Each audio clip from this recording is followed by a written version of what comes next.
لگی آپ نے کہہ دیا اختر قادری خلد میں چل دیا یہ زباں ایک جنت رسیدہ کی ہے دھوم۔ غازی ارطغرل کون تھے اور ان کی خدمات اسلام کیا تھی؟ ان پر بنا ڈرامہ دیکھنا کیسا؟ دیکھیے، یہ جو نام انہوں نے لیا ہے ان پر آج کل ایک سیریل بنا ہوا ہے، اور سننے میں آیا ہے کہ حکومت پاکستان نے رمضان کے مہینے میں تمام سرکاری چینلوں پر اس کو نشر کیا ہے تاکہ لوگ دیکھیں، اور اس سلسلے میں کئی لوگوں نے مجھ سے رابطہ کیا فون پر، یوٹیوب پر، اور پتہ نہیں کہاں کہاں لوگ سوال کرتے ہیں تو مجھ تک وہ بات پہنچتی ہے، اور اتفاق سے آج بھی کئی لوگوں نے مجھے سوال کیا واٹس ایپ پر۔ اچھا ہوا یہ سوال آپ نے کیا۔ یہ محترم المقام جن کا نام لکھا گیا ہے ارطغرل انگلش کے اندر، یہ ارطغرل ہے، یہ اصل میں نام۔ یہ ٹرکی کے رہنے والے تھے، جو موجودہ ٹرکی ہے وہاں کے، اور بڑے ولی صفت انسان تھے، بڑے نیک دل انسان تھے۔ ان کی خواہش تھی کہ پوری دنیا میں اسلامی سلطنت کا بول بالا ہو اور دنیا میں خلافت کا نظام آئے، کیونکہ جب تک امارت اور بادشاہت ہوگی لوگوں کو انصاف نہیں ملے گا، شریعت کی بالادستی نہیں ہوگی، قرآن و سنت کا آئین اور اس کی حکومت قائم نہیں ہوگی۔ تو اسی کے لیے انہوں نے اپنی پوری زندگی بڑی جد و جہد کی، بہت کوششیں کی، بڑے اسفار کیے، کفار سے لڑائیاں مول لی، اور ایک اچھی خاصی ریاست کا قیام عمل میں آیا۔ صوم و صلات کے پابند تھے، مسلکن حنفی اور مذہباً اہل سنت و جماعت سے تھے، اور اللہ کے ولی تھے، نیک انسان تھے۔ انہی کے بیٹے سلطان عثمان اول، جنہوں نے سلطنت عثمانیہ کی بنیاد 1299 عیسوی میں رکھی تھی، اور یہ سلطنت 1922 تک چلی، اور پوری طرح یہ 1924 میں ختم ہو گئی، یعنی پورے 623 سال یہ حکومت چلی۔ کوئی بھی خلافت اسلام کی 1400 سالہ تاریخ کے اندر، کوئی بھی خلافت عباسیوں کی ہو، بنو امیہ کی ہو، سلاطین سلجوق کی ہو، اور بھی کوئی ہو، کوئی بھی خلافت اتنی طویل نہیں چلی ہے جتنی خلافت عثمانیہ چلی ہے۔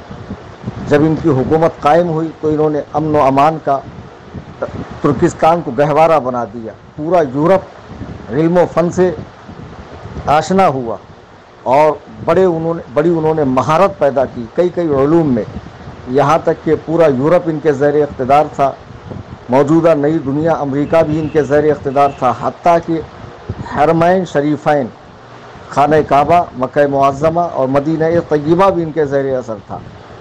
اور جب انہوں نے وہاں حکومت قائم کی تو وہاں پر انہوں نے جتنے حضرات صحابہ کے کچے مزار تھے انہیں پختہ بنوایا، حضرات صحابہ کے نام پہ سڑکیں بنوائی، امہات المومنین کی مزارات تعمیر کی، جگہ جگہ مساجد تعمیر کی، حجاج کے لیے، معتمرین کے لیے بڑی سہولتیں کی، حتیٰ کہ سرکار دو عالم صلی اللہ علیہ وسلم کی قبر انور پہ جو سبز گنبد بنا ہوا ہرا، یہ ٹرکیوں نے ہی بنوایا ہے۔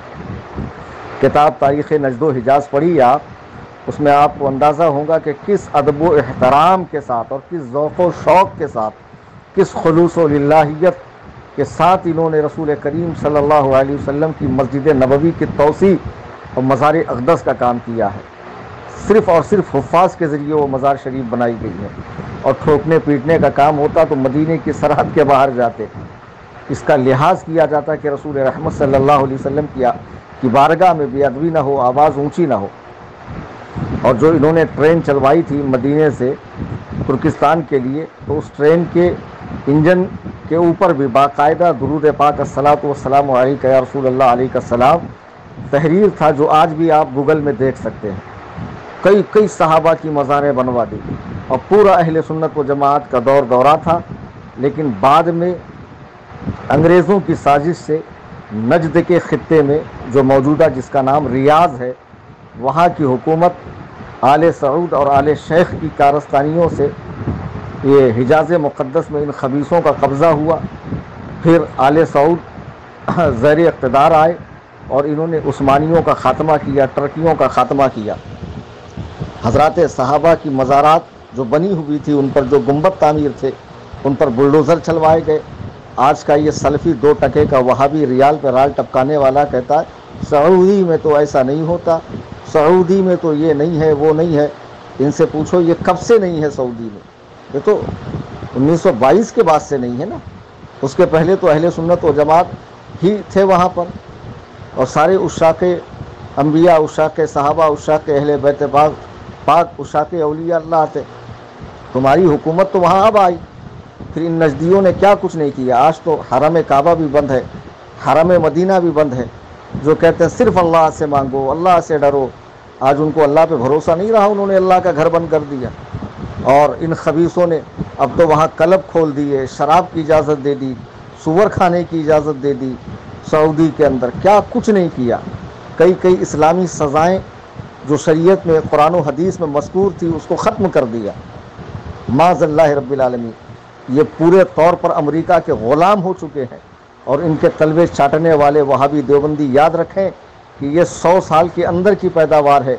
وہاں پر 650 سالوں تک ترکیوں نے حکومت کی، اور عظیم الشان حکومت کی ہے الحمدللہ۔ اور مکہ و مدینہ کو انہوں نے اس طرح تعمیر کیا، اس طرح بنایا کہ دنیا دیکھتی رہ گئی۔ ان نجدیوں نے تو ان کی تعمیر کردہ عمارتوں کو گرایا ہے، بنایا کچھ نہیں ہے۔ انہوں نے اپنی سہولت کے لیے اپنی عیاشیوں کے اڈے بنائے ہیں۔ بہرحال ترکیوں کی حکومت پوری دنیا میں قائم رہی، ان کا ایک دبدبہ تھا، ایک خوف تھا، اور انگریز جانتا تھا کہ جب تک سلطنت عثمانیہ رہیں گی ہم آگے بڑھنے والے ہیں نہیں۔ عیسائیوں اور یہودیوں کی چیرہ دستیوں سے، چالاکیوں سے سلطنت عثمانیہ کو ختم کر دیا گیا۔ پھر ترکی میں مصطفیٰ کمال پاشا جیسا خبیث شخص برسر اقتدار آیا، جس نے ترکی کے اندر نماز پر پابندی لگا دی، اذان پر پابندی لگا دی، تلاوت قرآن پہ پابندی لگا دی، مساجد میں داخلے کو ممنوع قرار دیا۔ غرض کہ ترکستان سے اسلام کا بوریا بستر لپیٹنے کے چکر میں رہا وہ خبیث، لیکن وہ خود مر گیا۔ اور بعد میں آج الحمدللہ موجودہ دور میں ترکیوں میں جو حکومت ہے وہ اہل سنت و جماعت ہی کی ہے، اور اہل سنت و جماعت وہی جو یہاں بریلوی کے نام سے پہچانے جاتے ہیں۔ اور اللہ نے چاہا تو دوبارہ خلافت عثمانیہ قائم ہوں گی، اور پھر یہ جتنے یہودی، سعودی اور امریکی، یہ جتنے بھی اسلام دشمن طاقتیں ہیں، انشاءاللہ الرحمن ان کا خاتمہ ہوگا۔ اب آپ نے پوچھا کہ ان پر سیریل بنایا گیا ہے۔